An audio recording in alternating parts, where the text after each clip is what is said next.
Hi hello नमस्कार दोस्तों, आपका फिर से स्वागत है मेरे YouTube चैनल कुछ बुक्स कुछ बातों में। यहाँ हम जिंदगी में काम आने वाली बातें सीखते हैं। अगर आप मेरे चैनल पर नए हैं तो इसे सब्सक्राइब करना मत भूलिए। चलिए शुरू करते हैं आज की ऑडियो बुक समरी। आज की बुक है overthinking how to declutter your mind, जिसे लिखा है रॉबर्ट लेयरी ने। ओवर थिंकिंग असली मायने में होता क्या है कि हम किसी भी बात के बारे में ज़्यादा सोचने लग जाते हैं। ज़िंदगी में किसी भी दिक्कत के बारे में जब हम बहुत ज़्यादा सोच लेते हैं कि हमारी लड़ाई क्यों हुई, बॉस ने हमें ऐसा क्यों कह दिया, कहीं हम अगर ड्राइव करते हुए जाएंगे तो एक्सीडेंट तो नहीं हो जाएगा, जैसे आजकल कोरोना का टाइम चल रहा है तो कितने लोग बचेंगे, क्या हम बच भी पाएंगे या नहीं पाएंगे। ऐसे सारे जो नेगेटिव थॉट्स हम सारा दिन सोचते हैं, उससे हमको ओवर थिंकिंग डेवलप हो जाती है। मानिए या ना मानिए, आपने भी ये बातें कभी ना कभी सोची ज़रूर होंगी। बट दिक्कत सोचने में नहीं है, दिक्कत है ज़्यादा सोचने में, अपने मन में कुछ चीज़ों को एज्यूम करने में। ओवर थिंकिंग शुरू ही तब होती है जब हम बहुत अच्छे से कम्युनिकेट नहीं कर पाते, बेशक वो हमारे काम में हो या हमारे रिश्तेदारों में हो। जब हम बात समझ ही नहीं पाते, लोग कुछ और बोलना चाहते हैं, हम कुछ और इंटरप्रेट कर लेते हैं। आजकल के जीवन में एंजाइटी बहुत ही कॉमन बीमारी है।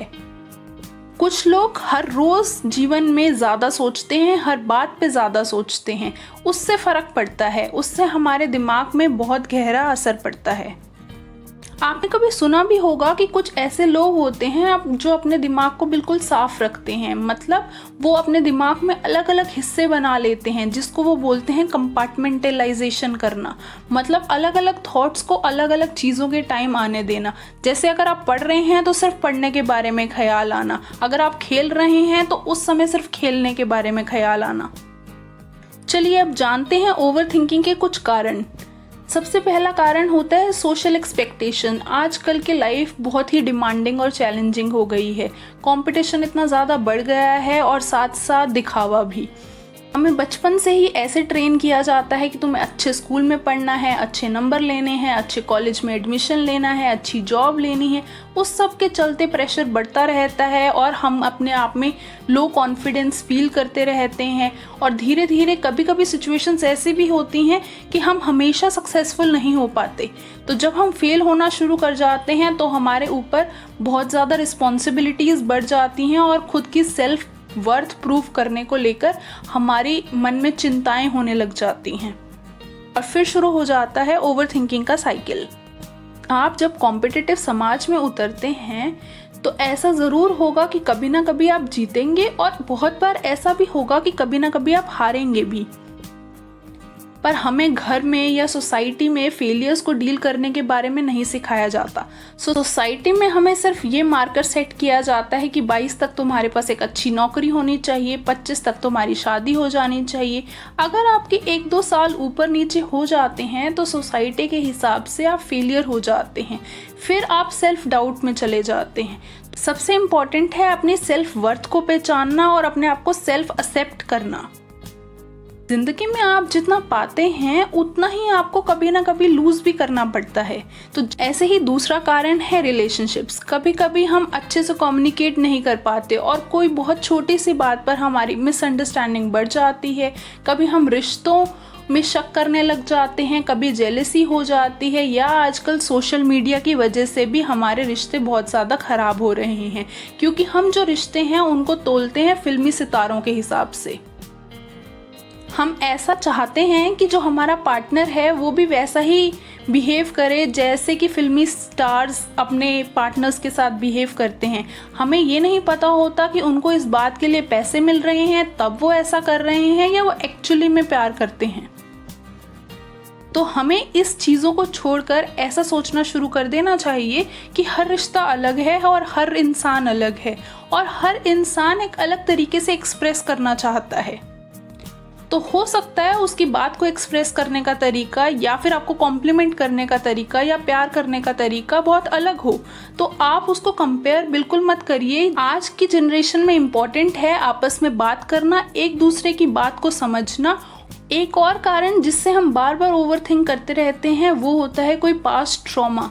जैसे कभी कभी हो सकता है कि किसी फैमिली के अंदर कोई पास्ट या प्रीवियस एक्सीडेंट हुआ हो, उसकी वजह से कोई डर रह गया हो, या कभी कभी ऐसा होता है कुछ परिवारों के अंदर किसी अपने की मृत्यु हो जाना, उससे भी एक इंसान के अंदर बहुत ज़्यादा एंजाइटी, फियर, एग्रेशन, हेट्रेड, ऐसे सारे नेगेटिव इमोशंस डेवलप हो जाते हैं।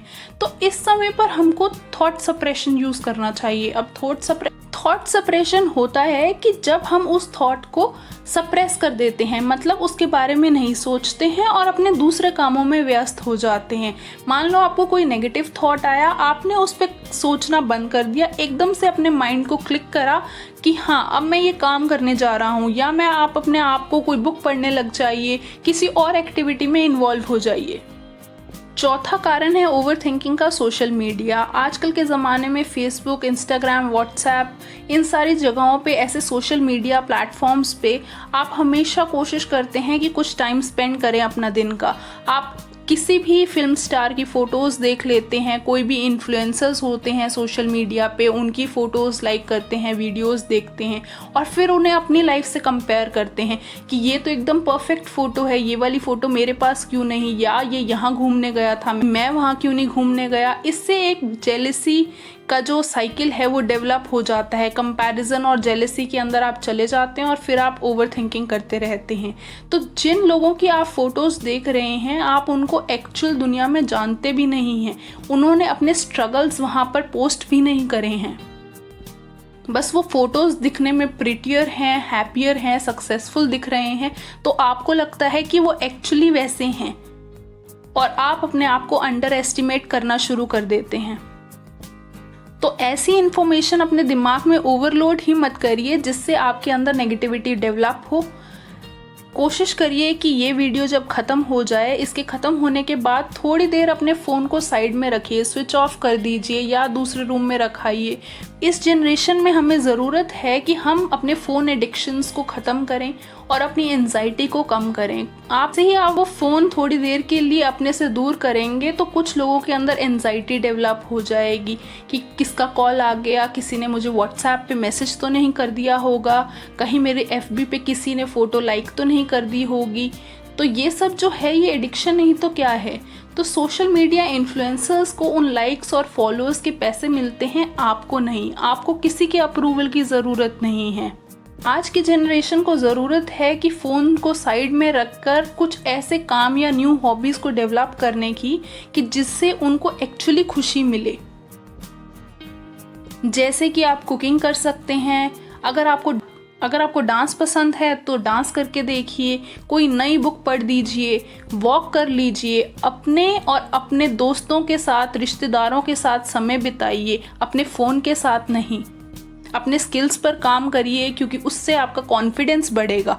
लोगों को देखकर कि वो काम कर रहे हैं उससे आपका कॉन्फिडेंस नहीं बढ़ेगा, वो उससे पैसे कमा रहे हैं, वो आपको नहीं देंगे। तो अब तक ऑथर ने ओवरथिंकिंग और ओवरथिंकिंग के कुछ कारण के बारे में हमें बता दिए हैं। तो चलिए अब सुनते हैं कि वो डीक्लटर योर माइंड के बारे में क्या कहना चाहता है। तो सबसे इम्पॉर्टेंट है हमारे लिए कि हम अपने आप से बात करें और अपने दिमाग को समझें। जो हमारे अंदर थॉट्स चल रहे हैं उनको फिल्टर करिए, तभी हमारे लिए आसान होगा कि किन थॉट्स को हमें अपने दिमाग से निकालना है और कौन से थॉट्स हमें रखने हैं। सिंपल मतलब होता है डीक्लटर योर माइंड का कि अपनी जो नेगेटिविटी है उसको हटा के पॉजिटिविटी में भरिए। लोनलीनेस और डिप्रेशन आपस में कनेक्टेड हैं, जो आज की जनरेशन में बहुत कॉमन है। इसी तरह से जो हैप्पीनेस है वो सेटिस्फेक्शन से कनेक्टेड है। सिर्फ एक ही चीज़ पर फोकस करिए, ये नहीं कि आज ही मेरे को डांस भी कर लेना है, आज ही मेरे को कुकिंग भी सीख लेनी है। कोई भी एक चीज़ जो आपको पसंद हो, एक टास्क को उठाइए। मल्टीटास्किंग सिर्फ सुनने में कूल लगता है बट वो बिल्कुल भी प्रोडक्टिव नहीं होता। और आजकल के लोगों को स्ट्रेस से डील करना आता ही नहीं है। उन्होंने इतनी हार्मफुल स्ट्रैटेजीज अपना ली हैं, जैसे या तो वो अल्कोहल ले लेंगे या वो स्मोक करने लग जाते हैं, कुछ लोग ड्रग्स भी ले लेते हैं, कुछ लोग अपने आप को कमरे में बंद कर लेते हैं, किसी से बात नहीं करते। किसी का फॉर्म है स्ट्रेस को रिलीज़ करने का कि वो सिर्फ रोते ही रहेंगे, या फिर वो टीवी के अंदर बिंज वॉचिंग शुरू कर देते हैं। पर पर उससे कहीं पे भी हमें सॉल्यूशन नहीं मिलता है। हमें पीस ऑफ माइंड को ढूंढना है, अपने पीस ऑफ माइंड को ख़राब नहीं करना है। इंस्टेड ऑफ रनिंग अवे, उन चीज़ों से भागने से अच्छा है आप किसी से बात करिए, या खुद से बात करिए, किसी दोस्त से बात करिए और उस प्रॉब्लम को सॉल्व करिए। हाँ, बड़े सपनों को देखना अच्छी बात है, उनको अचीव करने का टारगेट बनाना भी बहुत अच्छी बात है, बस कोशिश करिए छोटी चीज़ों के लिए समय निकालने का, क्योंकि लिटिल थिंग्स ज़्यादा खुशी देती हैं हमें। जैसे बचपन में आपको कभी पेंटिंग करना पसंद था या आपको डांस करना पसंद था, तो अब वो दोबारा करके देखिए। उसमें कोई उम्र थोड़ी ना होती है कि अब मैं नहीं डांस कर सकती या कर सकता। और मैं उम्मीद करती हूँ कि उससे आपको बहुत ज़्यादा खुशी मिलेगी। थोड़ा टाइम अपने लिए निकालिए। जब हम दिमाग को साफ रखने की बात कर ही रहे हैं, तो अपने आसपास भी सफाई रखनी हमारे लिए उतनी ही इम्पॉर्टेंट हो जाती है। अगर आपके आसपास नेगेटिव लोग हैं जो टॉक्सिक हैं आपके लिए, उन्हें अपनी लाइफ से हटा दीजिए। अगर आपके अंदर खुद नेगेटिविटी है तो कोशिश करिए कि एक एक करके उन चीज़ों को ख़त्म करिए और लोगों के अंदर पॉजिटिव साइड ढूंढना शुरू कीजिए। आजकल की जनरेशन मटेरियलिस्टिक थिंग्स पे बिलीव करती है, बट ऑथर का ये मानना है कि उन सारी चीज़ों से हमें कभी भी हैप्पीनेस नहीं मिलती। अगर हमें खुशी ढूंढनी है तो हमें मिनिमलिज्म का आइडिया फॉलो करना पड़ेगा। मिनिमलिज्म का मतलब क्या है? आजकल लोगों ने बिल्कुल कम चीज़ों को अपनाना शुरू कर दिया है, जो बिल्कुल बेसिक चीज़ें हैं। बाकी सब चीज़ों का त्याग कर दिया है। उससे लाइफ सिंपल और ईजी लगने लग जाती है। तो हमें अच्छी आदतों को अपनाने की ज़रूरत है, कुछ अच्छी चीज़ों को सीखने की ज़रूरत है। आजकल की जनरेशन के अंदर कम्युनिकेशन स्किल्स ख़त्म होते जा रहे हैं। वो आपस में बात करने में बिलीव नहीं रखते, कनेक्शंस नहीं बचे हैं। तो इम्पॉर्टेंट है कि अगर हम कोशिश करें कि ह्यूमन कनेक्शंस मेंटेन रहें। आप अपनी टू डू लिस्ट के अंदर कुछ नई एक्टिविटीज़ को ऐड करिए, वो भी प्रायोरिटी में रखिए। कि कोशिश करिए कि आप दिन में एक्सरसाइज कर सकें, किसी दिन आप मेडिटेशन करके देखिए, कभी योगा के लिए टाइम निकालिए। उससे आपका माइंड फ्रेश रहेगा और वो आपके दिमाग के लिए उतना ही इम्पोर्टेंट है जितना खाना आपके पेट के लिए। तो ओवरऑल कंक्लूजन क्या है इस बुक का? कि हमें अपनी छोटी छोटी चीज़ों में खुशियाँ ढूंढनी चाहिए। कुछ चीज़ों के लिए हमें ग्रेटफुल होना चाहिए। ज़रूरी नहीं है जब आपके पास फरारी होगी तभी आप अपने आप को बोलेंगे कि मैं शुक्रगुजार हूँ। आप हर रोज़ भगवान को दुआ कर सकते हैं और उनका शुक्रिया कर सकते हैं। ग्रैटिट्यूड की हैबिट को अपनाइए।